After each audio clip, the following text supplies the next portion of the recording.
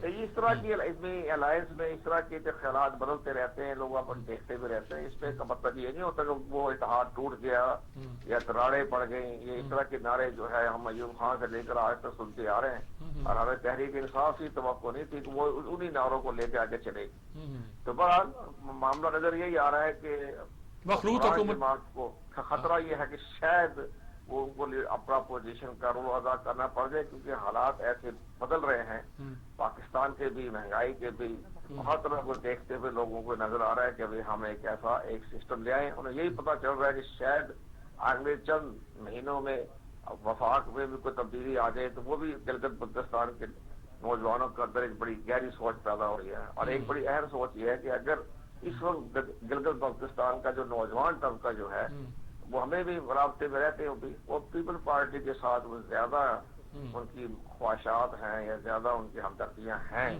یہ تو ہم نے بھی دیکھا ہے۔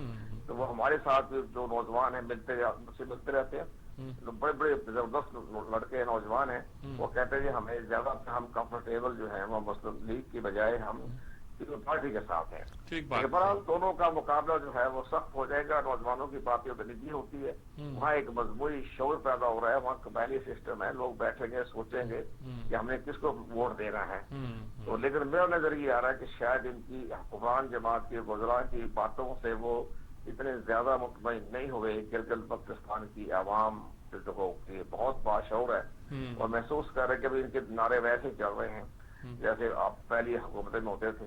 تو ممکن ہے کہ مخلوط گورنمنٹ بن جائے، اور یا تینوں گورنمنٹ کٹھی بھی ہو سکتی ہے، دو مخلوط ہی بنے گی، مخلوط ہی بنے گی۔ ہاں پی ٹی آئی کی تو مجھے نظر آ رہا ہے کہ اپوزیشن کا رول ادا کرے گی، لیکن بہرحال 15 نومبر کو شاید پولنگ اسٹیشن پر نوجوان طبقہ ووٹ کاسٹ کرنے جائے تو وہ اپنے مفادات میں کس کو ووٹ دیتا ہے۔ ٹھیک بات ہے، بہت شکریہ آپ کا صاحب، بہت شکریہ آپ کا، دیکھو بہت کلیئرٹی کا سب اندازہ ہے، پتہ ہے سب ان کا۔ ایک تو خیر الیکشن ان کا سبجیکٹ ہے، پھر ان کا گلگت بلتستان کے حوالے سے بھی ان کے رابطے بہت اچھے ہیں، تو اس لیے ہم بار بار ان سے پوچھتے ہیں اور ان کو لیتے ہیں اور ان کی رائے لیتے ہیں، بڑی مہربانی کرتے ہیں، ہمیشہ آ جاتے ہیں۔ اچھا پھر آپ تمام باتوں کو، تمام سینیریو کو دیکھتے ہوئے کیا دیکھ رہے ہیں کہ پی ڈی ایم کی حکومت مخلوط حکومت؟ نہیں، پاسبلٹی ہے کہ یہ کوئی اگر وہ نمبر 1 بھی آئے تو باقی لوگ اکٹھے ہو کے، جس میں مثلا آزاد بھی ہیں، جمعیت ایف پی ہے، آزاد بھی ہیں، یہ لوگ جو ہے حکومت بنا لیں اور اسٹیبلشمنٹ انہیں کچھ نہ کہے، اس لیے کچھ نہ کہے کہ وہ بھی چاہے گی کہ جو ہماری وفاقی حکومت ہے یہ ذرا ٹیم رہے، بیلنس میں رہے۔ ٹھیک ہے۔ اچھا اگلی اسٹوری ہے جی ہمارے بڑھتے ہوئے قرضے اور ملک کی موجودہ صورتحال۔ اگست 2018 میں جو صورتحال تھی، مجموعی قرضے تھے تقریباً 25 سے 25,000 ارب، اور اب مقامی قرضے ہیں 2086 ارب کا اضافہ ہو چکا ہے۔ یہ بریک کے بعد ڈسکس کریں گے، ٹیک اے بریک۔